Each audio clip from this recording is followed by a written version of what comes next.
রহস্যের আলো ছায়া ভার্সাস কাউরি বুড়ির মন্দির পার্ট 1 কে সেরা। কাউরি বুড়ির মন্দির এই গল্পটার ক্ষেত্রে আমরা দেখতে পাচ্ছি অভিক সরকার অন্য রকমেরভাবে গল্পটা লিখেছে। এর দুটো পার্ট রয়েছে, তবে পার্ট 1টা জাস্ট আউটস্ট্যান্ডিং। এখানে প্রচুর চরিত্র আমরা দেখতে চলেছি এবং প্রচুর চরিত্র রয়েছে, প্রত্যেকের অভিনয় জাস্ট আউটস্ট্যান্ডিং। অয়ন্তিকা দি, গোধূলি দি এবং মীরদা, তাছাড়া সুদীপ মুখার্জি তার একটা ভূমিকাতে আমরা দেখতে পাচ্ছি এবং সাউন্ড ডিজাইন জাস্ট আউটস্ট্যান্ডিং রয়েছে। সেখানে রহস্যের আলো ছায়া সেটা আমাদের কীরকম লাগবে, দীপদার যে ন্যারেশনটা সেটা অনবদ্য এবং সাউন্ড ডিজাইনের ক্ষেত্রেও বেশ কিছু নতুন প্রয়াস আমরা দেখেছি এবং সেটা দর্শকদের অনেকের ভালো লাগবে, অনেকের ভালো লাগবে না। তবে সানডে সাসপেন্স তারা বলছে চলো না আমরা দেবো, সাউন্ড ডিজাইনে যথেষ্ট খেটেছে এবং এখানে গল্পের যে স্লো একদম একরকমে চলছে। রহস্যের আলো ছায়া গল্পটার ক্ষেত্রে দীপদার অভিনয় অনবদ্য লাগবে এবং সাপোর্টিং কাস্টে আমরা কয়েকজনকে দেখতে পাবো এবং সানডে সাসপেন্স আমরা বেশ কিছুদিন ধরে দেখছি নতুন বেশ কিছু চরিত্র আসছে, বেশ কিছু নতুন মানুষজনকে নিচ্ছে।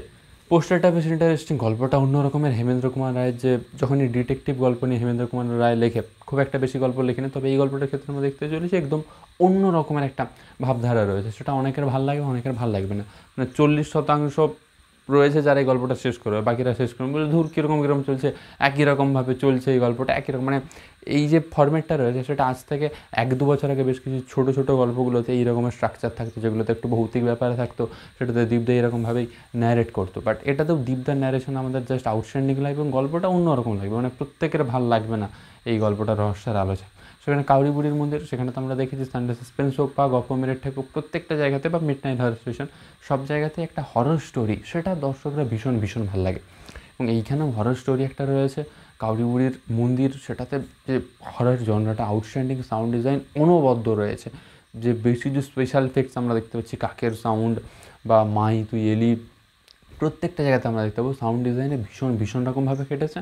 এবং অবশ্যই কাউরি বুড়ির মন্দির পার্ট 1 সেটাকে এগিয়ে রাখতে হবে। তাতে তুমি দেখতে হবে যে সাপোর্টিং কাস্টে প্রত্যেকের অভিনয় আউটস্ট্যান্ডিং লাগবে, কাহিনিটাও বেস্ট লাগবে এবং গল্পটার মধ্যে যে থ্রিলটা সেটা ভীষণ রকমভাবে রয়েছে এবং অবশ্যই বেশ কিছু জায়গাতে আমাদের একদম মন টন একদম কীরকম একটা মিশিয়ে যাবে। তো সেই আমাদের একটা রিলেট করার ব্যাপারটা ভীষণ রকমভাবে রয়েছে, ভৌতিক ব্যাপারটা ভীষণ রকমভাবে রয়েছে কাউরি বুড়ির মন্দিরে। তাই অবশ্যই এই গল্পটা ভীষণ রকমভাবে এগিয়ে থাকবে রহস্যের আলো ছায়ার থেকে।